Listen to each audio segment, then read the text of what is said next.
Retikulum endoplasma. Retikulum endoplasma merupakan bagian dari sistem endomembran atau RM, merupakan labirin membran yang demikian banyak sehingga area ini meliputi separuh lebih dari total membran dalam sel-sel eukariotik. Terus di sini ada membran sel. Membran sel adalah membran semi-permeabel pada sebuah sel yang mengelilingi dan membungkus isi sitoplasma dan nukleoplasma.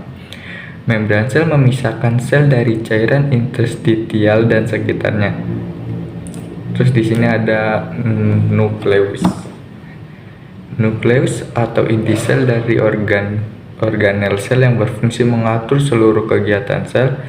Nukleus merupakan sel terbesar yang mengandung informasi genetik berupa DNA dan berbentuk bulat hingga oval berbentuk jenis selnya. Terus di sini ada nukleolus. Nukleolus adalah sebuah struktur terikat tanpa membran yang terdiri dari protein dan asam nukleat dalam inti sel. Terus di sini ada badan Golgi.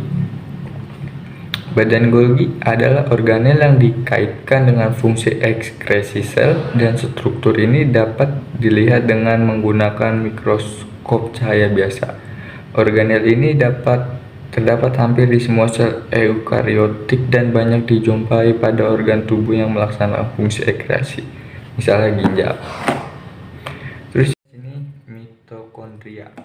Mitokondria adalah salah satu organel yang ada di dalam sel yang berfungsi sebagai tempat berlangsungnya fungsi respirasi sel pada makhluk hidup.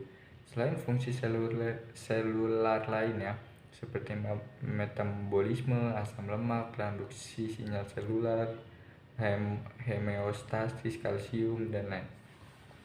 Terus di sini ada vakuola.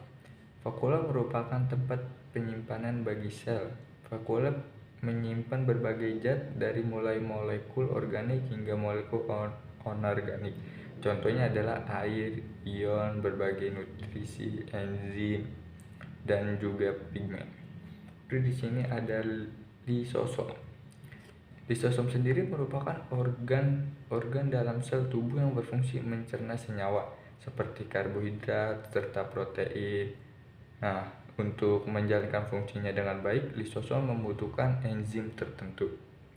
Di sini ada kloroplasma.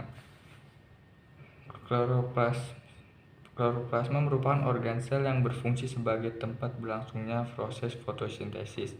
Di sini, kloroplasma menyediakan tempat-tempat untuk proses aktivitas fotosintesis. Terus di sini ada ribosom.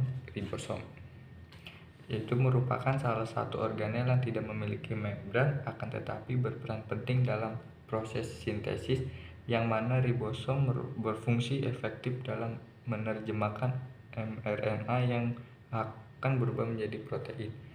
Dan sini ada terakhir dinding sel. Dinding sel pada tumbuhan adalah organel yang bersifat permeabel. Dinding ini memisahkan bagian dalam sel dari lingkungan luar sel.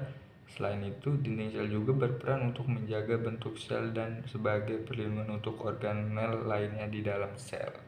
Sekian.